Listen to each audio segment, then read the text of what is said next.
강서대학교에서 있는 조재영이라고 합니다. 아마 제가 발표하는 내용은 비기독교인들보다는 이제 기독교인들, 성경 특히 사복음서를 잘 아시는 분들은 혹시 더 재미있게 들을 수 있는 부분이라고 생각을 합니다. 기본적으로 저는 사복음서에 나와 있는 그 제자들의 믿음, 특별히 이제 예수님 부활하시고 나서 제자들에게 나타나셨을 때 그때 그 제자들의 그 반응 있잖아요. 그 반응이 마태, 마가, 누가, 요한으로 가면서 그 어떻게 그 제자들의 반응이 묘사되어 있는가를 지금 약간 편집 비평, 그 다음에 이제 문학 비평 이걸로 분석을 한 다음에 특별히 그 요한복음에 초점을 맞춰서 요한복음에 나오는 네 가지 그 도마 관련 이야기 이거를 중심으로 해가지고 도마복음하고 이 공간복음서의 어떤 관계 속에서 이 제자들에 대한 어떤 묘사가 어떻게 반영되어 있고, 그래서 우리는 결국은 이 도마복음을 통해서 정경 복음서를 더 잘 이해할 수 있는 계기가 될 수 있다. 뭐 이런 것을 제가 이제 살펴보려고 합니다. 그 도마 관련 구절은 사실 요한복음이 제일 많아요. 8번이 나오고 있거든요. 그러니까는 공간복음과 사도행전에서는 사실은 제자들이 이름이 기록 12제자 12이 기록 나오는 가운데서 그냥 도마가 간략하게 언급되는 것에 비해서 요한복음은 그 어떤 특별한 사건 속에서 어떻게 보면 이제 그 도마의 이름이 나오고 있습니다. 그 요한복음 이제 11장, 16절, 14장, 20장, 그다음 21장. 그래서 이런 데 좀 특별히 그 요한복음이 이제 도마에 대해서 이제 관심을 가지고 있는데요. 여러분 공간복음하고 비교해 봤을 때 요한복음은 디드모라는 이 용어를 집어넣어요. 아까 그 오관남 교수님이 얘기하셨지만 디드모란 말이 쌍둥이란 말이거든요. 그리고 이제 도마도 이제 쌍둥이란 말이에요. 그래서 그 요한복음에서 1장하고 10장에서는 도마가 전혀 나오지 않아요. 근데 11장하고 20장 아까 말한 데 4번 나오는데요. 첫 번째가 그 여러분 요한복음 10장에 나오는 나사로를 살린 그 사건 있잖아요.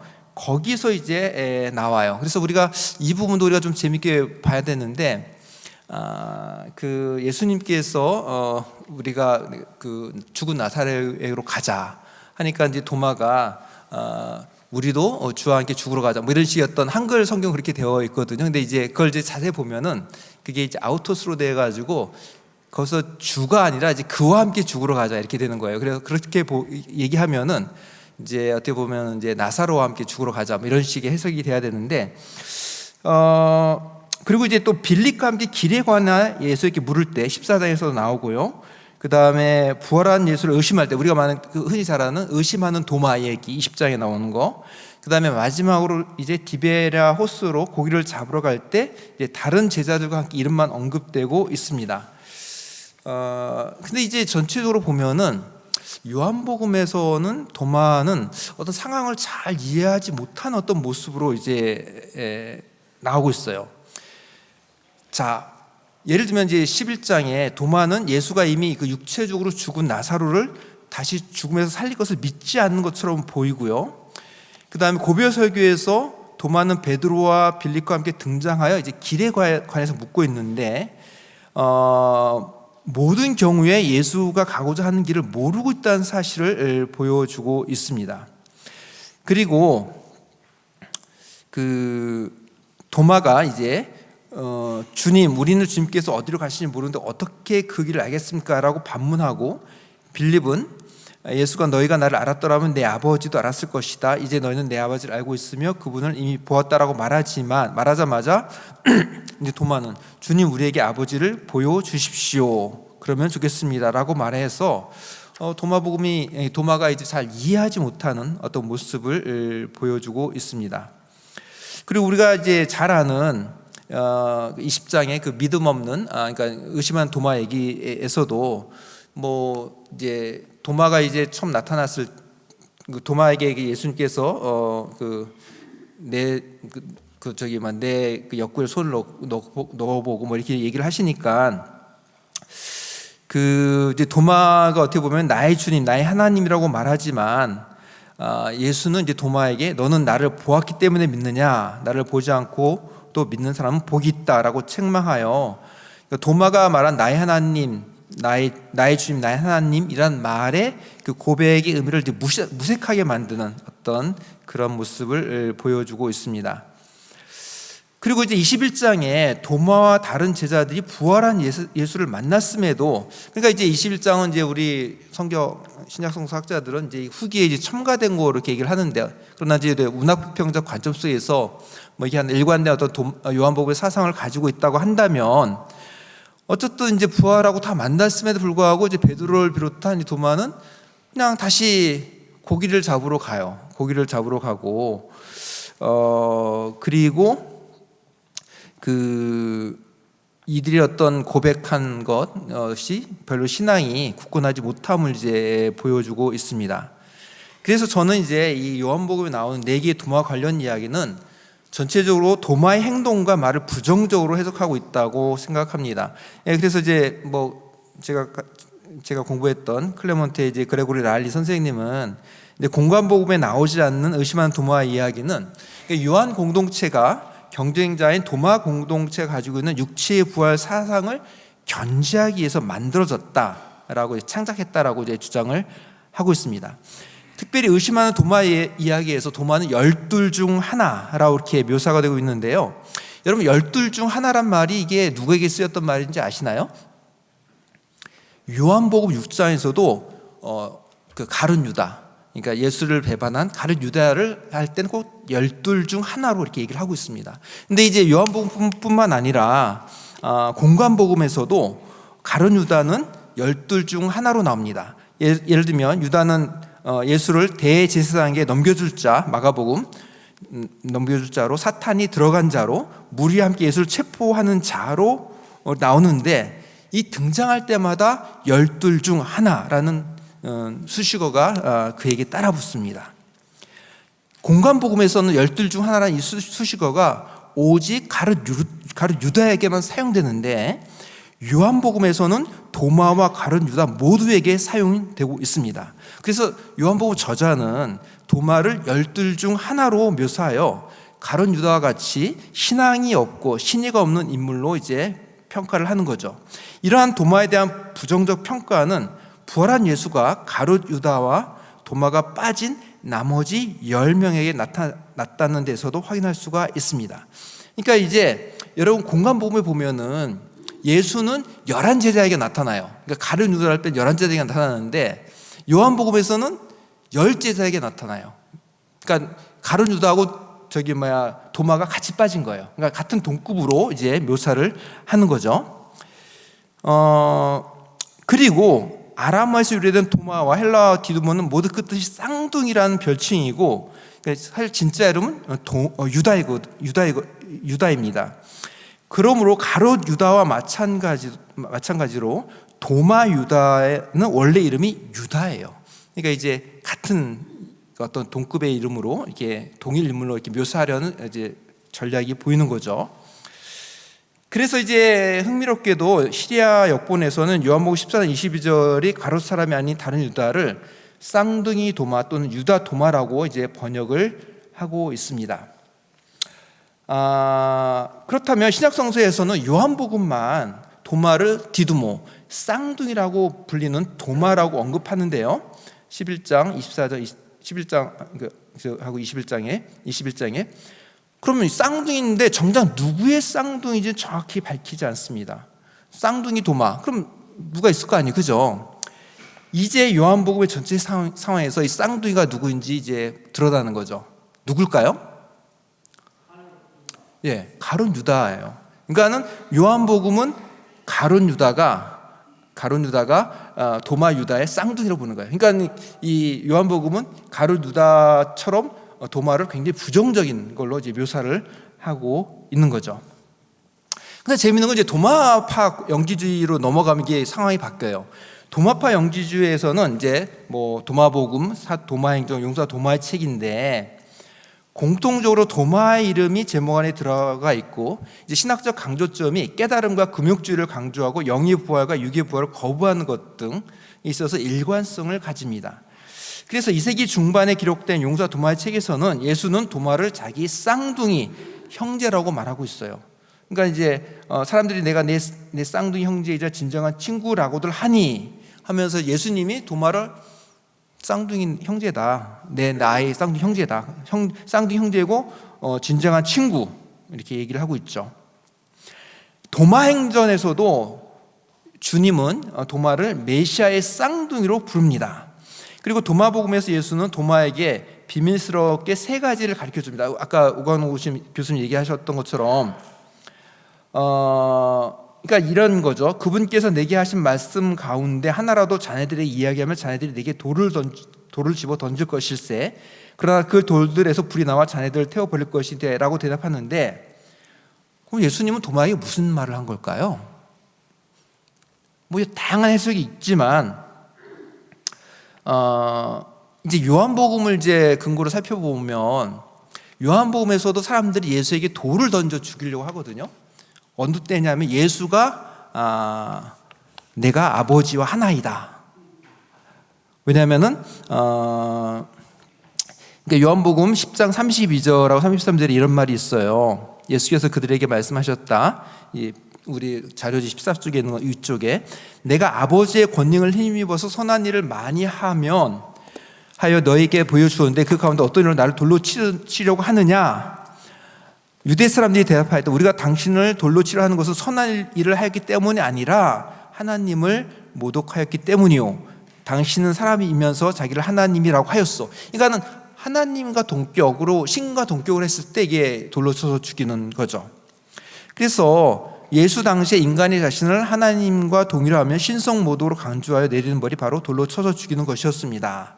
그래서 이제 랄리 교수는 도마복음에서 예수가 말한 세 가지 비밀스러운 말이, 이것이 구전으로 전승되다가 후대에 기록된 용사 도마의 책에서 그 세 마디 말이 나의 쌍둥이, 나의 참된 동료, 나의 형제, 이걸 얘기했다는 거예요. 그래서 이제 그러니까 뭐냐, 그러니까 도마복음에서 얘기하는 거는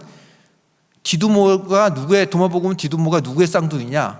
예수의 쌍둥이다라는 거죠. 그러니까 이제 요한복음은 도마를 가룟 유다의 쌍둥이로 보고, 도마 공동체에서는 도마는 예수의 쌍둥이라 본다.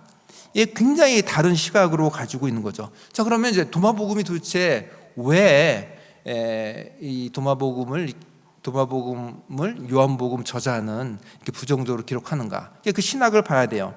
오광남 교수님 간략하게 하셨지만 일단 도마복음은 하나님과 하나님을 최상신으로서 모나드로서 본다. 이게 좀 중요한데요. 도마복음에서 하나님을 지칭할 때 아버지를 가장 많이 사용하지만 주님, 살아계신 분, 하느님, 하나이시고 나눔이 없으신 분도 사용되고 있습니다. 이 아버지 하나님은 다른 영주지 문헌에서처럼 최상신과 창조신으로 엄격하게 구분되지 않지만 도마복음 곳곳에서 최상신인 모나드로 암시되고 있습니다. 예를 들면 말씀 60일은 예수조차도 하나로부터 방출되었고 제자들조차도 하나로부터 나온 예수의 빛으로 채워진다라고 말하고 있습니다. 15쪽에 있는 그 본문을 참고하십시오. 자, 도마복음 말씀 60일의 앞부분을 보면 내가 너에게 말한다. 그날 밤에 두 사람이 한 자리에 누워있을 터이나 한 사람은 데려가고 다른 한 사람은 버려둘 것이다 라는 누가복음의 구절과 구문론이 내용이 비슷해 보이지만, 인자가 하늘의 구름을 타고 다시 오시게 될 마지막 때 믿는 자와 믿지 않는 자들이 당하게 될 운명을 가리키는 누가복음의 종말론과는 다릅니다. 말씀 60일의 후반부와 관련해서 말씀 50은 제자들은 살아계신 아버지의 사랑하는 자녀들로서 빛에서 태어났다고 말합니다. 이들은 다시 아버지에게로 돌아간 영혼의 여행을 하게 되므로 이들의 본향은 하나님의 나라 또는 하늘나라가 됩니다. 제자들은 아버지로부터 나온 것을 받아 원래 있던 하늘나라로 돌아갈 수 있으므로 실현된 하나님 나라를 강조하고 있습니다. 그래서 이런 것은 말씀 3에서도 나오고 있고요. 예를 들면 나라는 이미 너희 안에 있고 너희 밖에 있다. 너희가 너희 자신을 알 때 너희는 알려질 것이고 너희가 살아계신 아버지의 자녀라는 것을 알게 될 것이다. 그러나 너희가 너희 자신을 모르면 너희는 덧없는 삶을 살고 너희는 덧없음이 될 것이다. 이렇게 얘기를 하고 있습니다. 그리고 이제 두 번째로는 계시자 예수. 이제 도마복음에서 예수는 구원자라기보다는 그 진리를 알려주는 분으로서 나오고 있습니다. 그리스도는 최상신 아버지 하나님으로부터 나와서 인간에게 빛으로 나타나 그 빛을 인간에게 채워줌으로써 아버지 빛의 파편을 인간에게 아로새기는, 그러니까 뭐냐면 이미 인간 안에 새겨진 신적 섬광이 육체에 포위되어 소멸되지 않도록 예수 그리스도는 영적 지식으로 인간의 기원과 본성과 운명에 관한 지식을 알려주고 있습니다. 그래서 이제 말씀에 이제 보면은 그 말씀 15편은 어때 자궁에서 태어난 것, 그러니까 뭐냐면 이제 예수의 어떤 육체적인 어떤 탄생이라든가 이런 거에 대해서도 이제 굉장히 부정적으로 보고 있는 거죠. 뭐 그래서 이제 이 도마복음에서는 아버지 하나님과 예수를 동일시하진 않아요. 아버지를 드러내고 있습니다. 사실은 이제 여러분 공관복음에서도 예수가 내가 하나님이다 이렇게 정확하게 얘기한 건 없습니다. 요한복음에는 그게 나와요. 그러니까 약간 이제 그 도마복음은 하나님과 아버지와 자기 사이에서, 그러니까 자기가 아버지로부터 나와서 그 아버지의 그 빛을 사람들이 알려주던 어떤 계시자의 역할로서 예수가 나온다. 여러분 본문을 이제 제가 그 시간이 없어서 다 하지 못하지만 자료지를 확인해 주시고요. 세 번째가 도마복음의 세계관이 그 영적인 하늘나라와 물질 세계의 대립이 뚜렷하게 나타나고 육체의 부활을 이제 거부하고 있습니다. 그래서 예를 들면 이제 말씀 29에 이런 말이 있죠. 만약 육체가 영으로 인해 존재하게 된다면 그것은 놀라움이다. 그러나 만약 영이 육체 때문에 존재하게 된다면 그것은 놀라움 중에 놀라움이다 라고 얘기해서 이 몸에 대한 어떤 경멸, 그리고 그 육체의 부활에 대해서 그러니까 도마복음뿐만 아니라 도마파 영주주의는 그걸 거부를 합니다. 그러니까 어떻게 보면은 영의 부활을 이제 얘기하는 거죠. 그래서 이제 이러한 이야기를 이제 근거로 해서 이걸 가지고서 그러면 정경복음서를 한번 보면 이제 부활 이야기 속에서 보면은 이제 그 마가복음을 보면 마가복음 16장 1절에 보면 그 제자들이 그 여자들이 예수의 빈 무덤을 발견한 여자들은 몹시 두려워하여 넋을 잃고 그 누구에게도 사실을 말하지 못하고 있습니다. 8절. 그래서 이제 그 마가복음의 짧은 끝맺힘, 긴 끝맺힘 해가지고 뭐 9절부터 뭐 나머지는 이제 나중에 뭐 후대의 것이다 이렇게 얘기하고 있지만 어쨌든 간에 마리아와 두 사람이 예수가 살아나셨다고 증언해도 제자들 포함한 사람은 믿지 않고요. 마침내 제자는 11제자가 나타나 자기가 다시 살아나는 것을 믿지 않는 그들의 믿음 없음을 꾸짖어요. 14절에 마가복음 저자는 시종일관 제자들의 믿음 없음을 숨기지 않습니다. 사실 마가복음의 제자도는 만학자가 관심을 가져왔고, 그러니까는 별로 이렇게 열둘로 대표되는 이 제자들이 이게 믿음이 없고 예수님을 꾸짖는 거죠. 이제 마태복음 이걸 좀 더 완화를 합니다. 마태복음 28장 7절에서부터 이제 보면은, 그러니까 여자들은 무서움과 큰 기쁨이 엇갈려서, 그러니까 약간 좀 두려워서 넋이 나갈 쪽으로 두려움 벌벌 떠는 게 아니라 두려움도 있었지만 좀 기쁨도 있었다. 그러니까 제자들의 모습을 좀 더 이렇게 바꾸죠. 그리고 이제 소식을 그의 제자들에게 전하러 달려갑니다. 마태복음의 제자는. 마가복음의 제자는 그냥 아무 말도 하지 못하죠. 그냥 도망가 버리죠. 그래서 이 11제자가 예수에게 일러준 산에 와서 예수를 뵙고 절을 하지만 그러나 의심하는 사람들도 있었다. 이런 식으로 이제 표현을 하고 있죠. 자, 누가복음은 좀 더 복잡하며 하지만 그러나 이 부분을 좀 더 완화시켜요. 우리가 보시면 알겠지만, 그래서 여전히 이제 두려움을 느끼는 누가복음 여자들을 흰 옷 입은 두 사람이 나타나서 살아계신 분을 왜 죽은 자가 찾느냐 이런 얘기도 하시지만, 그러나 이제 그 엠마오로 가는 이야기 뭐 이런 거를 통해 가지고 이들이 좀 더 깨달음이 있는 모습으로 좀 더 조금 그려 나가고 있습니다. 자, 요한복음은 공관복음과는 다르게 우선 이 베드로와 애제자가 빈 무덤을 발견하지만 완전히 이제 믿지 못한다는 사실을 이제 보여주고 있고요. 마리아가 제자들에게 예수의 부활을 말하지만 열 제자들은 여전히 두려워하고 있으며, 그래서 이제 예수가 손과 옆구리를 보여주니까는 제자들은 기뻐하고, 그러니까 여기서 이제 믿음 적용에 대한 예수의 책망이나 열 제자들이 믿지 못한다는 내용은 삭제가 됩니다. 그리고 공관복음과는 다르게 요한복음 예수가 도마가 없는 가운데 나타났다고 보도를 하고요. 그 다른 제자들이 이제 도마에게 주님을 보았다고 하지만, 이제 도마는 이제 나는 내 눈으로, 그러니까는 내가 이거 직접 보고 만지고 하지 않으면 믿지 않겠다라고 말해서 바로 제자들이 바로 의심 많은 도마 얘기를 통해서 요한은 제자들의 믿음 없음과 불신앙을 모두 도마에게 전가하는 모습으로 나오고 있습니다. 자, 앞에서 살펴보았듯이 누가복음에서 예수가 자기의 손을 보이고 생선을 먹은 것은 11제자가 모두 도마와 같이 예수를 유령으로 생각했다는 증거입니다. 그런데 요한은 10명의 제자가 아니라 오직 도마만 믿음이 부족하고 육체적 부활을 믿지 않는 자로 묘사하고 있습니다. 공관복음에 나타났던 제자들의 믿음 없음은 믿음 의심한 도마 이야기 속에서 도마에게 전가되는 거죠. 즉 마가에서 마태로 누가 요한으로 넘어가면서 제자들의 믿음은 점점 약해지고 믿음 없음은 오직 도마에게만 해당되는 것으로 이렇게 정경복음은 모사하고 있습니다. 공관복음에서 모든 제자의 믿음 없음은 요한복음에서는 도마의 믿음 없음으로 처리하고, 왜냐하면 꼽투어 도마 복음에는 믿는다라는 동사가 한 번도 나오지 않지만 이제 이게 한 번 나오죠. 왜냐하면 그 반대자들의 그 입을 통해서 복음서에서는 굉장히 중요하게 사용되고 있기 때문에 그렇습니다. 열 제자의 불신앙을 도마의 불신앙으로 돌리는 것은 도마 복음에서 믿음을 강조하지 않을 뿐만 아니라 복음서에서 중요하게 여기는 몸의 부활을 도마복음은 부정하고 있기 때문에 그렇습니다. 자, 그래서 저는 지금까지 이를 정리하면 요한복음은 도마를 가룟유다의 쌍둥이로, 그러나 도마 공동체에서는 도마를 예수의 쌍두로 이제 묘사를 해서 신학이 다르다.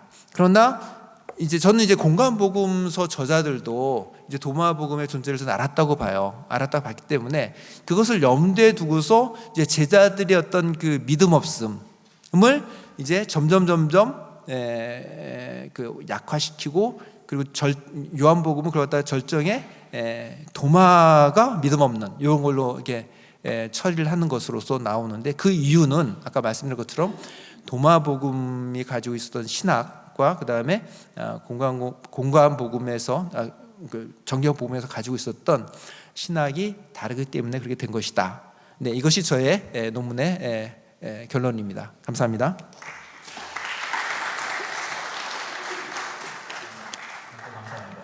제 논문은 길지 않기 때문에 또 우리 조재영 박사님 논문에서 다 설명하지 않는 부분도 있고 해서 제가 제 논문 읽도록 하겠습니다. 먼저 논문을 요약해서 설명해 드리겠습니다. 정경 사복음서는 예수의 부활 후에 제자들의 믿음 없음을 공통으로 기록하고 있습니다. 조재영 박사님은 이후로는 저자로 명명하겠습니다. 각각의 복음서에서 예수의 12사도 중에 하나인 도마의 믿음에 대한 평가가 다소 차이가 있음을 설명합니다. 마태, 마가, 누가, 요한의 순서대로 살필 때 제자들의 믿음 없음에 대한 내용은 점차로 축소되고, 동시에 예수의 부활에 대한 믿음 없음은 의심하는 도마에게 전가된다는 도식을 찾아서 설명합니다. 저자는 특별히 요한 공동체와 영지주의 내 도마 학파 사이에 대결 구도를 상정하고, 이러한 대결 구도를 통해서 도마에 대한 요한복음의 평가를 재해석해야 함을 제안하고 있습니다.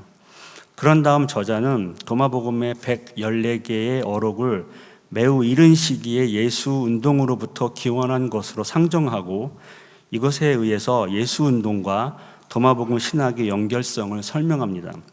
저자는 도마복음에서 영재주의 주요 개념인 하느님과 최상의 신으로서의 모나드, 최고의 신의 개념이 나타난다고 말합니다. 이 주장에 의해서 영혼의 여행이라든지 금욕주의, 독수자는 이제 독신이죠. 이와 같은 영지주의적 요소가 도마복음에 반영된다고 말합니다.